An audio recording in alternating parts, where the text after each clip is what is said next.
Channel আইয়ের আজ জন্মদিন, আনন্দ ভরা সেই শুভ দিন। এই গানটি ছাড়াও আমাদের চ্যানেল আই আরো অনেক গান আছে, যেমন হৃদয় মাটি ও মানুষের সিঙ্গেল, আমার চ্যানেল আই সিগনেচার টিউন, সেরা কণ্ঠ, খুদে গানরাজ, এমনি অনেক অনেক গান রয়েছে যেখানে বারবার আমি দেখেছি যে, বা আপনারা দেখেছেন যে আমাদের দেশের কথা ঘুরে ফিরে আসে। আপনাদেরকে কখনো মনে জানতে ইচ্ছা হয় না যে এই গানগুলোর স্রষ্টা কারা, মানে কে লিখেছেন এত সুন্দর গান, কে সুর করেছেন? আপনাদের সেই চাহিদা পূরণ করতে আজ আমরা স্টুডিওতে আমন্ত্রণ জানিয়েছি আমাদের অনেক অনেক সুন্দর সুন্দর গানের সুরকার এবং গীতিকারকে। আপনারা জেনে অনেক খুশি হবেন, আমার স্টুডিওতে প্রথমে আমার সাথে উপস্থিত আছেন খন্দকার হাসনাত করিম, এবং তিনি আমাদের অনেক অনেক গান লিখেছেন আমাদের জন্য। আপনার ঠিক পাশেই রয়েছেন আমাদের অনেক প্রিয় একজন সুরকার ফরিদ আহমেদ। আপনাদের দুজনকেই জন্মদিনের শুভেচ্ছা। জন্মদিনের শুভেচ্ছা আমার চ্যানেলাই, আপনারও চ্যানেলাই। প্রথমে ফরিদ ভাই আপনার কাছে যাব যে পরপর অনেকগুলো গান এবং ওনার লেখা আপনার সুর করা, যেমন আমার চ্যানেলাই যেটা আছে শাকিলা জাফর এবং শুক্রদেবের কণ্ঠে, চ্যানেল আইয়ের আজ জন্মদিন এই গানটি তো আছেই, খুদে গানরাজের গান, হৃদয় মাটি ও মানুষের গান, কৃষকের ঈদ আনন্দ গান, প্রধানমন্ত্রী সমিতির গান, এই সবগুলো গান আপনি শুরু করেছেন। চ্যানেল আইয়ের জন্য গান করার সময় মূল কোন জায়গাটাকে আপনাদের নজর রাখেন? আমরা যেটাই করি, জন্মদিনের গান করি কি কৃষকের গান করি, সবসময় মূল লক্ষ্য থাকে যেন দেশকে রিপ্রেজেন্ট করা যায়, এবং স্পেশালি চ্যানেলে এটা নিজেই যত্নবান এই ব্যাপারে। আর হাসনাত করিম ভাই উনি লেখায় সবসময় সেটা দিয়ে থাকেন। সরাসরি আসবো যে আপনি যে গানগুলো লিখেছেন তখন যে স্বপ্নটা আপনার মাথায় ছিল, যে কল্পনাটা আপনি করেছেন, তার কতটুকু পূরণ করতে পেরেছে আমাদের পরিবার? যখন প্রাপ্তিটা প্রত্যাশার উপরে চলে যায় তখন মনে হয় যেন আমি আরো বেশি চেলে পারতাম। এটা হচ্ছে সূচনা সঙ্গীত, কারণ এর মধ্যে অন্যান্য থিম সং, এটার মধ্যে কিন্তু অনেকগুলো উপকরণ উপাদান থাকে।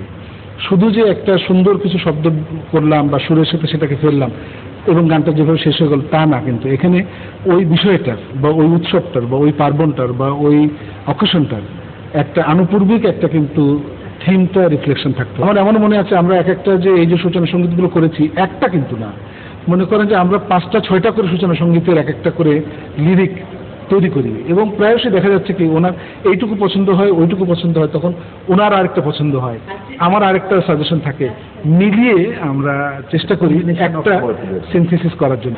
আচ্ছা, আপনারা কখনো আপনাদের গানগুলোর ইন্সপিরেশন শুনেছেন যে পাগল হয়ে আপনাদের গান করার কথা বলছেন? সব জায়গায় শোনা যায়, বিশেষ করে চ্যানেলের দর্শক যারা, তারা তো চ্যানেলের, বিশেষ করে আমার চ্যানেলে এই গানটি এমনি নর্মালি যেতে যেতেই গায়। আমার এক আত্মীয় একবার বিদেশ থেকে এসেছেন, দুবাই থেকে, উনি চ্যানেলেই দেখলেই চায় আমার চ্যানেলে এই গানটি গান। তাই বললাম গানটি কার জানেন? স্বভাবতই উনি গায়ক গায়িকার কথাই বলেন, সেটা কেউই জানে না। তাই আমি বললাম গানটি তো আমারই সুর। উনি যে মানে অস্বাভাবিক উৎফুল্ল হয়ে গেলেন উনি যে আমাকে, আমি এরকম একটি গান করেছি।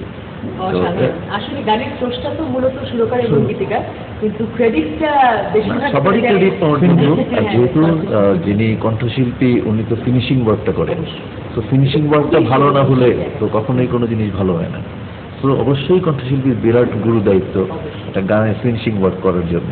শুনছিলাম আপনাদের আবেগের কথা, তো এবারে চলুন আমরা দেখি যে দর্শকদের মধ্যে আপনাদের গানগুলো কতটা সাড়া ফেলেছে। প্রথমে আমরা এবারে যাচ্ছি আপনাদেরকে নিয়ে এশিয়া মহাদেশ, এবং এশিয়া মহাদেশে আপনারা জানেন যে মধ্যপ্রাচ্যে আমাদের প্রিয় বাঙালি ভাইয়েরা রয়েছে, এবার আমরা যাব তাদের কাছে। শুনছিলাম প্রিয় প্রবাসী ভাই বোনদের কথা, হাসনাত ভাই এবং ফরিদ ভাই। এবার আপনাদের কাছে আমার প্রশ্ন হচ্ছে, এই যে অনুষ্ঠানগুলোর নাম আমরা শুনলাম, জনপ্রিয় অনুষ্ঠানগুলোর নাম, তার মধ্যে অনেকগুলোই আপনাদের দুজনের জিঙ্গেল আছে, সুর করা আছে, সূচনা সঙ্গীত আছে। তো আমার প্রশ্ন হচ্ছে যে একটি অনুষ্ঠান জনপ্রিয় হতে গেলে এর মধ্যে সঙ্গীতের যে জায়গাটা, সেটা কতটা গুরুত্বপূর্ণ? হাসনাত ভাই আপনার কাছে যাচ্ছি।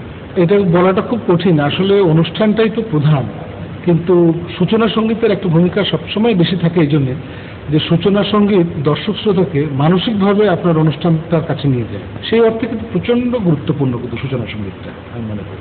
এবারে যদি সরাসরি প্রশ্ন করি ফরিদ ভাই আপনাকে, যে আপনার সৃষ্টিগুলোর মধ্যে বিশেষ করে চ্যানেল আইতে যে সূচনা সঙ্গীতগুলো আছে তার মধ্যে সবচাইতে প্রিয় আপনার কোনটা?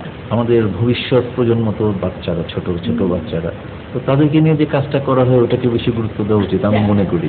সেই হিসাব করতে গেলে খুদে গানরাজ অবশ্যই বেশি গুরুত্বপূর্ণ। কৃষকের ঈদ আনন্দের যে গান সূচনা সঙ্গীতটা, এটা আমার খুবই আনন্দ দিয়েছে। আপনাদের দুজনকে অসংখ্য ধন্যবাদ এবং জন্মদিনের শুভেচ্ছা। আজকে এই সুন্দর সময় আমাদেরকে দেওয়ার জন্য আরো একবার ধন্যবাদ। চ্যানেলের সব দর্শক এবং শুভাকাঙ্ক্ষীদের চ্যানেলের পক্ষ থেকে জন্মদিনের শুভেচ্ছা।